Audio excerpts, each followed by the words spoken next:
What is going on, everyone? My name is Andy. Welcome back to another FPL video. What if you built an FPL draft with no Salah, no Haaland? How good would it look? What are the pros? What are the cons? That's what I'm going to talk about in this video, and I got a few drafts to show you, so let's get into it. So let's start with the defensive players. I've spent a bit more on them than most people would, but obviously that's one of the advantages to having neither Salah or Haaland in your team. For the goalkeeper, I've still spent 5 million, so I've gone for Sanchez. Potentially, if you wanted to downgrade another player in this squad, you could go up to a 5.5 like Raya, Allison or Pickford. But I think 5 million is potential value. The Chelsea defence is decent. The opening fixtures are good as well. So I like Sanchez. Or if you wanted to spend even more money on your outfielders, you could go for a 4.5 like Kelleher instead. On the bench, I've just got a £4 million goalkeeper. As it stands, none of them are going to be first choice. But if that changes, obviously they would come into the draft as well. Back three for game week 1. Murillo against Brentford at home, Gabriel against Man United away, and Van Dijk against Bournemouth at home. So quite a lot of money there. Murillo is great for defensive contributions. I would expect that to continue this year.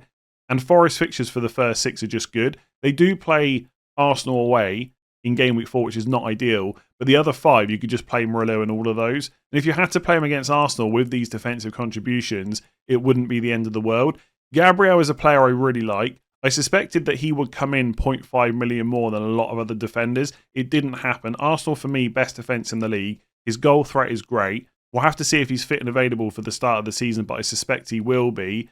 And look, they do play Man United away game week 1, then Newcastle and then Liverpool. It's not an amazing set of opening fixtures, but longer term, the fixtures are decent. And to be honest, I just back that Arsenal defence. And even if he doesn't get the clean sheets, you've got those attack and returns. But don't get too hung up on specific player picks.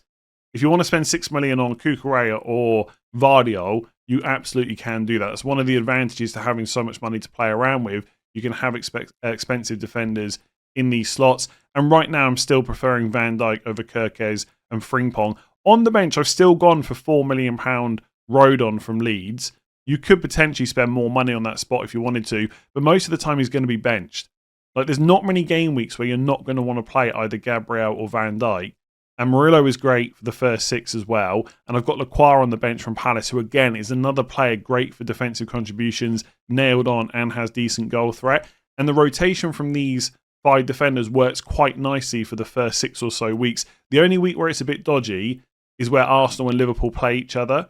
But outside of that, it's really not too bad. So I quite like how I've gone with this, with the money spent. And you don't lose out too much in attack, because you haven't got those premium players in the draft. In between tinkering with your FPL draft, let me tell you about another great fantasy football game that you should play alongside FPL this season, and that's Fantasy EFL, which covers the Championship, League 1 and League 2. All you have to do each week is pick 7 players and 2 clubs. There's no deadlines, no budget and no long-term planning required, which makes it great to play alongside FPL. And what's awesome is there's 72 season tickets up for grabs, one for the winner of each club's mini-league. So to show you how straightforward it is to play, I'm going to pick my team right now. To get your team picked, download the Fantasy EFL app using the link in the description below or scanning that QR code on screen. Now, I'm one of those terrible Man United fans that was born in the southwest of England, Bristol to be precise, and nearly all of my family support Bristol City, and for that reason I've got a soft spot for the Gas instead. So I've got to put a couple of Bristol Rovers players in this team.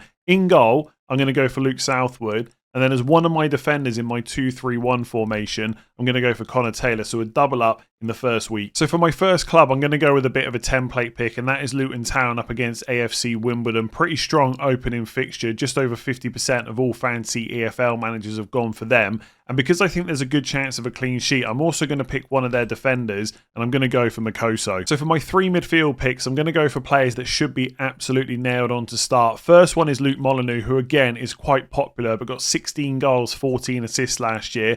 Then I'm going to go for Lewis Wing, who not only can chip in with goals and assists, but will also get some interception points as well. So he's going into my midfield 3. And then I'm going to go for Jack Payne as my last one. So for my second club pick, I'm going to go for a team that was relegated last season and will be hoping for a stronger start in this one. And that is Cardiff City up against Peterborough at home. And I'm also going to go for one of their attackers as well. And it's going to be Yusuf Salek, who is less than 5% owned. Only got 8 goals last year, but that was in the Championship. You'd hope he would do better in League One. All that's left to do then is to pick your captain, and I'm going to go for my forward that's a differential at less than 5% ownership and captain Salah. So make sure you're playing fantasy EFL this year. It's not going to take you long to select your team every single week. You can download the app using the link in the description below or scanning that QR code on screen. And to see if you can beat me, join the Let's Talk FPL mini league with the code LTFPLEFL. So for this draft, I've gone with a 5-man midfield, but I will show you an alternative draft later that's more of a 3-4-3.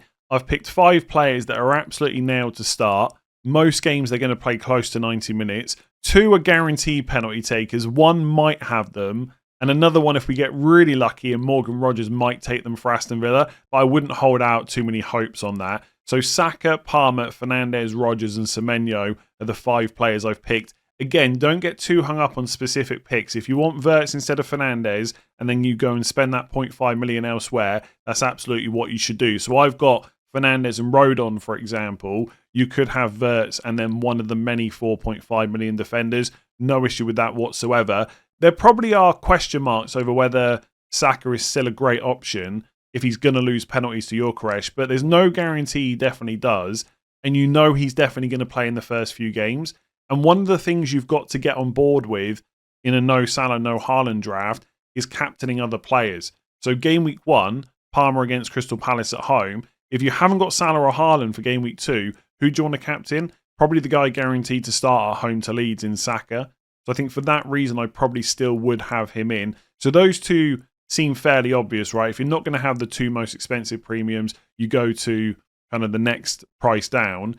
Fernandes, I'm still not fully on board with, but I'm sort of coming around to him. You know he's going to play, right? Even though the fixtures are a little bit bad at the start. He's good for defensive contributions. He would have pushed nearly 200 points last year.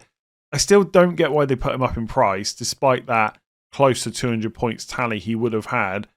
And he's got penalties, right? We know that.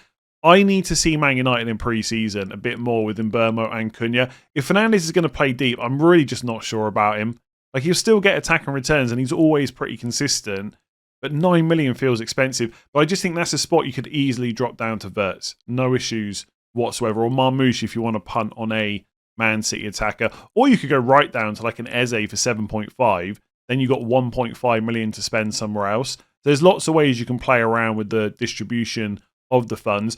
Morgan Rogers, I wouldn't say he's nailed in my personal draft, but I'm getting very close to just wanting him in all the time. The fixtures for the first 7 game weeks for Villa are very good. He plays 90 minutes pretty much every game he's fit for.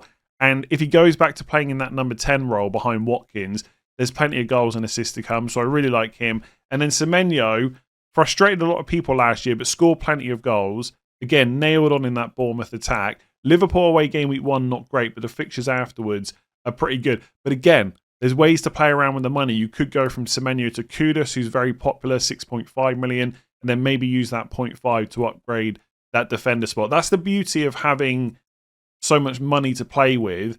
When you do make a slight change, you're not massively skimping on any position. I know I've got a 4 million goalie and a 4 million defender, but outside of that, it just looks so strong. So it's quite funny when you add the forwards into this particular draft, because one of the advantages to going for a no Salah, no Haaland team is you've got more money to improve your overall squad quality. And yet I'm sat here with a £4 million goalkeeper that's not going to play, a £4 million defender from Leeds, and then Ashley Barnes, who's a 4.5 million forward that's not going to get many minutes whatsoever. But I don't think it's a major issue because the starting 11 are pretty much all nailed on to start when they're fit and available. And Rodon at Leeds will at least play. And Lequara is good for defensive contributions and can rotate in as well. So I don't think it's a major problem. But if you wanted to downgrade one of the spots in the 11, like Fernandes, for example, you could definitely improve that bench quite a bit. Like Fernandes down to Kudus, 2.5 million. All of a sudden, instead of Barnes on the bench, you've got Strand Larson or someone like that at 6.5. And then you can upgrade Rodon to a 4.5. Then in terms of injuries and suspensions, you don't get stuck whatsoever. You can rotate for fixtures. Loads of ways you can play around with this. The 2 forwards I've gone with are Solanke and Watkins. I know Gyökeres is really popular at 9 million, and I don't mind him whatsoever. But as I said with Rodgers, I like Villa's fixtures. And I do have this gut instinct that Watkins will be a better option to start the season with if he's still at Villa than Gyökeres will. I could be massively wrong. Gyökeres might get penalties, play 90 minutes every week, but I really like Watkins. And then Solanke, there's lots of good 7.5s, Mateta, Chris Wood, etc. But there's still rumours going around that Son might leave Spurs. And if he does, I'm pretty confident Solanke will get penalties. And if that happens, I probably want him in my team. So overall, that's a pretty solid squad. Let's look at a more 3-4-3 formation. So for this draft, I've reduced the amount of money I've spent in defence by $1 million. So Gabriel's gone to Van de Ven at Spurs, who's got a great opening fixture against Burnley at home. So that saves 1.5. And then Rodon from Leeds, the $4 million defender, has been upgraded to Agbadou, who was great for defensive contributions last year. And actually, although the opening couple of fixtures for Wolves aren't great for clean sheets, Man City at home and Bournemouth away, if you look at them after that, they got a couple of decent ones you could play him in. So Everton at home game week 3, Leeds at home game week 5, even Brighton at home game week 7 is not terrible. Then it's Sunderland away and Burnley at home. So as a long-term pick that will hopefully pick you up defensive contribution points as well, I like him at 4.5. I've dropped Fernandes to Wirtz, and instead of Semenyo, I've gone for Lefay at Sunderland. So rather than have a dud 4.5 million forward pick, I've got a 5 million spot for a player that should play, might pick up defensive contributions, and might pick up attacking returns as well. So a slightly better bench depth option than Ashley Barnes. And then rather than have Semenyo in midfield, I've gone for Jared Bowen up front. I still like Bournemouth's fixtures after game week 1. And I suspect in my own draft, I probably will have a Bournemouth attacker. But having Sunderland away straight away for a nailed-on player, again, that's going to play 90 minutes week in, week out, I quite like. And I know people are finding it difficult to accept Bowen as a pick because he's no longer a midfielder. I still think he's a pretty strong forward option at 8 million. And if Paquetá goes, someone's got to take penalties, and who knows, it might be Bowen. So I quite like that squad. I think it reduces the amount of money in defence, which generally people like. It gives you better bench options, and you've got Bowen instead of Semenyo, so you get that Sunderland fixture straight away. But this is the beauty of having no Salah or Haaland. You can play around. There's so much money that you can set it up however you want. So just some general thoughts for anyone considering going with the draft with no Salah and no Haaland. Obviously, one of the big reasons to consider it is it allows you to increase your overall squad quality. You might not have two of the best players in the game, but you will have better players in more positions. You can choose to spend that on the bench if you wish, or you can just pump it all into your starting 11 like that first 3-5-2 draft that I showed you. If it goes wrong, you do have a wild card to bail you out. I know that doesn't sound great because if it's gone wrong, you're probably behind in overall rank, but there'll be a long time to catch up still. It's not necessarily the end of the world, so don't panic completely. If it goes right though, you get big price rises for all those players you've got correct, and rank increase too. And bear in mind, for the first 3 game weeks, Salah's got Bournemouth at home, Newcastle away, and Arsenal at home. Now, I understand I'm saying that about one of the best attackers the Premier League's ever seen, and certainly one of the best over the last 10 years. But even Salah is capable of not getting mega returns in every match. And actually, as well as he did last year, at the end of the season, he wasn't actually doing that well. Now, I'm not sure that's going to be the case going into the new season. Like, he's obviously quality, and Bournemouth at home is a great captain opportunity. But Newcastle away, Arsenal at home, will they be mega hauls? They could be, but if you're ever going to back against him, maybe that's the kind of fixtures to do it in. This is one thing to really take away. Spending the additional money when you spread it around the draft does make it quite hard to get Salah and Haaland back in. Like, unless you're going to sell Palmer and Saka to get Salah and plus a cheap midfielder, because you spread the money around, you need to make more transfers to get that money back out of your team so you can buy Salah back. That's the beauty of having one.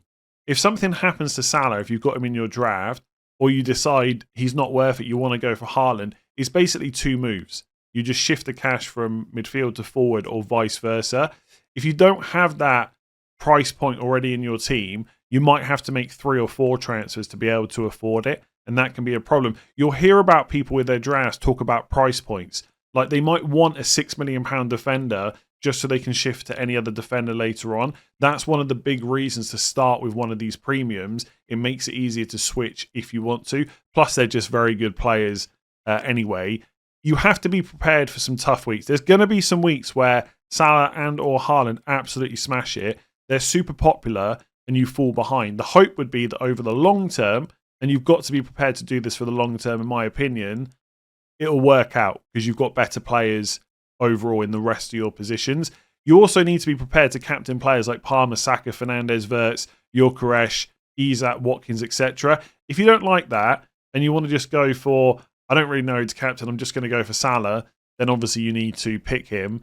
And social media won't be fun. If you're someone that's quite active on social media, I'm telling you now, everyone's going to tell you they hate your draft. People are saying that in the comments right now. People haven't even got to this part of the video. They're already telling me in the comments they hate this draft, you won't do it, etc.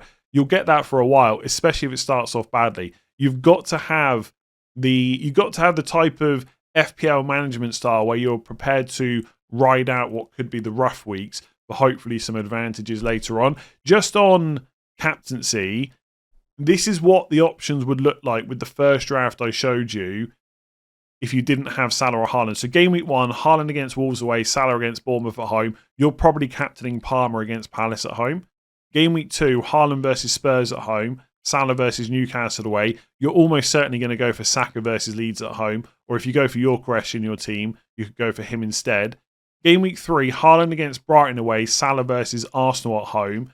Palmer's got Fulham at home. Or if you go for a Fernandes draft, he does have Burnley at home. So maybe he could be a captaincy option too. Game week 4, this is probably looking at it, what could be the roughest week. Haaland, Man United at home, Salah versus Burnley away. Salah that week just looks great. And even Haaland against Man United at home is probably going to be great too. Saka, Forest at home, Palmer, Brentford away. That week doesn't sound as good as some of the others could be. So that would worry me a bit. Game week 5, Haaland versus Arsenal away, Salah versus Everton at home. Watkins has got Sunderland away, so that could be an option. And then game week 6 again, Haaland's got Burnley at home, could be a huge score. Salah versus Palace away, you're probably captaining someone like Palmer versus Brighton at home. The thing is, most people are not going to have Haaland and Salah. So you look at Haaland in game week 6, Burnley at home, that could hurt. Most people watching this don't have him in their draft anyway. So it's just one extra premium you don't have. Look, I'm not trying to talk you into it. As always in these videos, I'm trying to show you the pros and cons, what you can do, what you can't do, and you can make your own decisions. So let me know if you'll even consider this. I do like how the drafts look with neither of them, but I know that when it comes down to it, I'm going to hate every week not being able to captain Salah or Haaland.